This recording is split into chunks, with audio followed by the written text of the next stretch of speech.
18ನೇ ಪ್ರಶ್ನೆ. ಹಿಮಾಲಯ ಪರ್ವತಗಳು ಭಾರತೀಯರಿಗೆ ಅತ್ಯಂತ ಉಪಯುಕ್ತವಾಗಿವೆ ಹೇಗೆ ಅಂತ ಕೇಳಿದ್ದಾರೆ. ಅಥವಾ ಈ ರೀತಿನೂ ಕೇಳಬಹುದು ಪ್ರಶ್ನೆನ. ಹಿಮಾಲಯ ಪರ್ವತ ಶ್ರೇಣಿಗಳು ಭಾರತದ ಜನಜೀವನದ ಮೇಲೆ ಅಪಾರ ಪ್ರಭಾವವನ್ನ ಬೀರುತ್ತವೆ, ಸಮರ್ಥಿಸಿ ಅಂತ ಕೇಳಿದ್ದಾರೆ. ಇದು 2020 ಮತ್ತು 2023ರಲ್ಲಿ ಕೇಳಿರುವಂತಹ ಪ್ರಶ್ನೆ ಮಕ್ಕಳು. ಓಕೆನಾ? ಸೊ ಇವಾಗ ಉತ್ತರ ನೋಡೋಣ.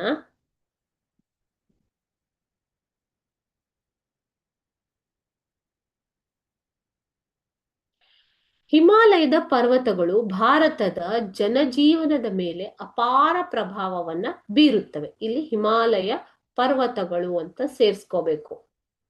ಓಕೆ, ಭಾರತದ ಜನಜೀವನದ ಮೇಲೆ ಅಪಾರ ಪ್ರಭಾವವನ್ನ ಬೀರುತ್ತವೆ. ಇವು ಭಾರತಕ್ಕೆ ರಕ್ಷಣೆಯನ್ನು ಒದಗಿಸುತ್ತವೆ. ಸೊ ಭಾರತದ ಗಡಿ ಭಾಗದಲ್ಲಿ ಇರುವುದರಿಂದ ಇವು ಶತ್ರುಗಳಿಂದ ಭಾರತಕ್ಕೆ ರಕ್ಷಣೆಯನ್ನ ಒದಗಿಸುತ್ತವೆ. ಎರಡನೇದಾಗಿ ಉತ್ತರ ಏಷ್ಯಾದಿಂದ ಬೀಸುವ ಶೀತ ಗಾಳಿಯನ್ನು ಕೂಡ ಇವು ತಡೆಯುತ್ತವೆ. ಓಕೆ, ಉತ್ತರ ಏಷ್ಯಾದಿಂದ ಬೀಸುವಂತಹ ಶೀತ ಗಾಳಿಯನ್ನ ಇವು ಬೆಟ್ಟಗಳು, ಹಿಮಾಲಯ ಪರ್ವತಗಳು ತಡೆಯುತ್ತವೆ.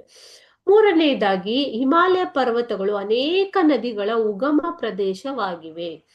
ನಾಲ್ಕನೆಯದು ಇವು ಜಲವಿದ್ಯುತ್ ಅನೇಕ ನದಿಗಳ ಉಗಮ ಪ್ರದೇಶಗಳಾಗಿವೆ. ಅದೇ ರೀತಿ ನದಿಗಳು ಜಲಪಾತಗಳನ್ನು ಹೊಂದಿರುವುದರಿಂದ ಜಲವಿದ್ಯುತ್ ಉತ್ಪಾದನೆಗೆ ಅನುಕೂಲಕರವಾಗಿವೆ.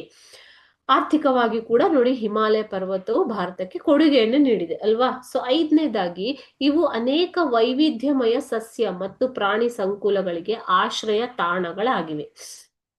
ಅದೇ ರೀತಿ ಹಿಮಾಲಯ ಪರ್ವತಗಳು ಅಪಾರವಾದ ಖನಿಜ ಸಂಪನ್ಮೂಲಗಳನ್ನು ಕೂಡ ಹೊಂದಿವೆ. ಸೊ ಕೊನೆಯದಾಗಿ ಹೇಳ್ಬೇಕು ಅಂದ್ರೆ, ಹಿಮಾಲಯ ಪರ್ವತ ಅಂದ್ರೆ ನಮ್ಗೆ ಪರ್ವತ ಅಷ್ಟೇ ಇಲ್ಲ, ಇದೊಂದು ಪ್ರವಾಸೋದ್ಯಮ. ಜೊತೆಗೆ ಹಿಮಾಲಯದಲ್ಲಿ ಅನೇಕ ಧಾರ್ಮಿಕ ಕೇಂದ್ರಗಳಿವೆ. ಧಾರ್ಮಿಕ ಕೇಂದ್ರಗಳಿಗೂ ಕೂಡ ಇದು ಪ್ರಸಿದ್ಧಿಯಾಗಿದೆ. ಈ ರೀತಿ ಹಿಮಾಲಯ ಪರ್ವತಗಳು ಭಾರತದ ಜನಜೀವನದ ಮೇಲೆ ಅಪಾರವಾದ ಪ್ರಭಾವವನ್ನ ಬೀರುತ್ತವೆ.